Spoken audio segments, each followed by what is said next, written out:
माझी आजी आई करायची त्या पद्धतीने आज मी कारल्याची रस्सा भाजी बनवलेली आहे आणि ही बघा किती अप्रतिम आहे। चवीला तर भन्नाटच लागते।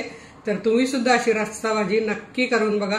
तर नमस्कार, मी अनिता केदार रेसिपी मराठीमध्ये तुमचं मनापासून स्वागत आहे। तर चला आज आपण बघूया मस्त कारल्याची रस्सा भाजी।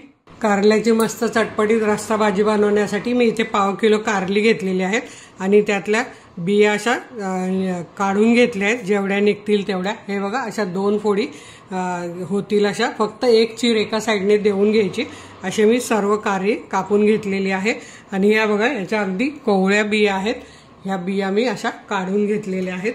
आणि यात मी घातलेली आहे चिंच, कारण चिंचेने याचा कडूपणा कमी होतो आणि आंबट गोड असं छान लागतं हे। आता यात आपल्याला घालायचे कारल्याच्या नुसार मीठ चवीप्रमाणे, कारल्याला उकडायला जेवढं लागेल तेवढं, साधारण 1 चमचा।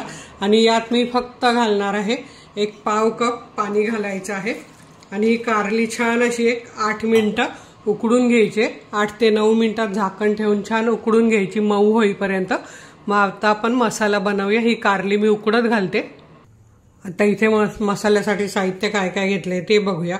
1/2 कप सुकं खोबरं किसून घेतलेलं आहे, हे 2 मध्यम आकाराचे कांदे, 6 ते 7 लसूण पाकळ्या, अर्धा इंच आलं घेतलेलं आहे, कढीपत्त्याची 7-8 पानं, कोथिंबीर आणि 2 चमचे तीळ घेतलेले आहेत आणि शेंगदाण्याचा जाडसर पाववाटी कूट घ्यायचा आहे। आता हे मी भाजून घेते आणि मग दाखवते, कारण आजकाल सर्वजण मसाले बनवतात त्यामुळे व्हिडिओ मोठा न होता छोटा होईल। आधी तीळ भाजायचे, तीळ काढून घेऊन सुकं खोबरं भाजायचं आणि मग कांदा भाजायचा। शेंगदाणे तर मी भाजून बारीक करून घेतलेले, ते माझ्याकडे भाजलेले असतातच।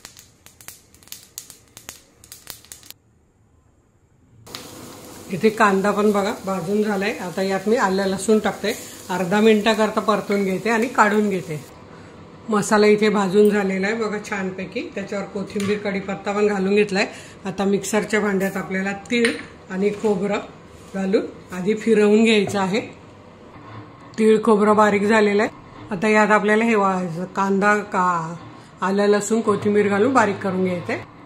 इथे बघा आपलं वाटण छान वाटून झालंय। आता आपण कढईत तेल टाकून परतून घेऊया। आता इथे बघा मसाला भाजलेल्या कढईत 2 चमचे तेल घातले आणि त्यात आपल्याला हा वाटून घेतलेला मसाला छान परतून घ्यायचा आहे। आता इथे मी मसाला परतायला टाकलाय आणि यात काय करणार आहे, मसाला छान परतण्यासाठी मसाल्यापुरतंच मीठ घालणार आहे, कारण आपलं कारलं उकडायला मीठ घातलं होतं। तर एक अर्धा चमचा मीठ घालून घेते आणि हा मसाला 1-2 मिनिटं छान परतून घेते। मसाल्याचा सुगंध तर इतका छान सुटलेला आहे, तुम्ही कुठल्याही भाजीला वापरू शकता असा मसाला। बघा 2 मिनिटात मीठ घातल्यावर तेल छान सुटून आलेलं आहे। आता आपण यात सुके मसाले घालूया। तर यात हिंग घालूया 2 चिमूट आणि हे बघा काश्मीरी मिरची पावडर, कांदा लसूण मसाला याचे व्हिडिओ आपल्या चॅनलवर आहे आणि 1/2 चमचा हळद, 1-1 चमचा घातले, तुमच्याकडे कसं तिखट लागतं त्यानुसार घाला। मसाले अर्धा मिनिट छान परतून घ्यायचे आहेत। आता या वाटणात आधी आपण 2 चमचे पाणी घालूया आणि मसाला छान शिजवून घेऊया। मसाला छान शिजला आहे, तेल सुटलं आहे, सुगंध तर मस्त येतोय। आता इथे बघा आपलं कारलं हे टाकलेल्या पाण्यात पूर्णपणे छान मस्त शिजलेलं आहे। आता आपल्याला यात आधी शेंगदाण्याचा कूट घालून घ्यायचा आहे। हा बघा शेंगदाण्याचा कूट घातलाय। आपण कारल्यात चिंच घातली होती, तर 2 चमचे इथे गूळ घालायचा आहे। तुम्हाला आवडत नसेल नाही घातलात तरी चालेल, पण आंबट गोड तिखट असं छान लागतं। आता हे आपण जे कारले उकडून घेतले ते यात घालूया। बघा कारल्याचं पाणी आटलेलं आहे आणि ही अशी कारली उकडली तर कारल्याचं सत्व पण जात नाही आणि कारले छान मस्त लागतात, कडू लागत नाही अजिबात। चिंच अशी बघा उकड घातलेली ती बाजूला काढून ठेवली, त्यात मी अगदी थोडंसं पाणी घालते आणि त्याचा कोळ पण आपण घालून घेऊया। आता ही बघा कारली आपण घातली आहे। आता ही सर्व अशी एकत्र करून घ्यायची आहे।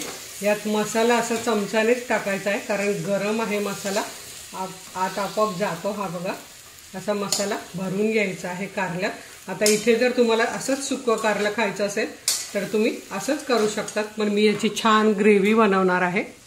आता आपण झाकून 2 मिनिटं ठेवूया। 2 मिनिटं झालेत, आपण बघूया। तर हे बघा कारला आणि मसाला छान असा एकत्र शिजलेला आहे।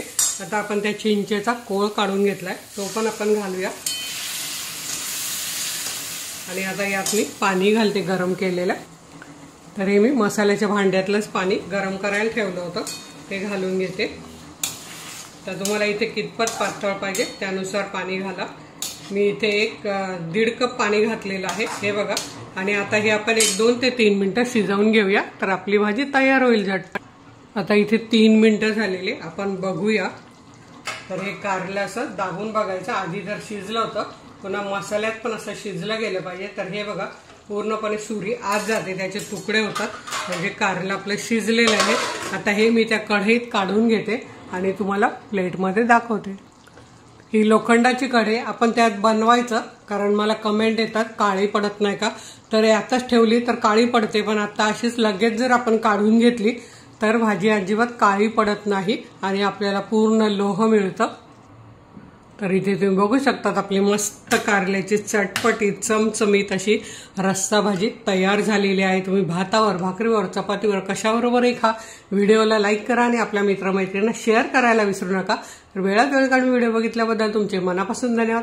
अशाच मजा छान छान रेसिपी बघा, बनवा, खा आणि हेल्दी राहा। धन्यवाद।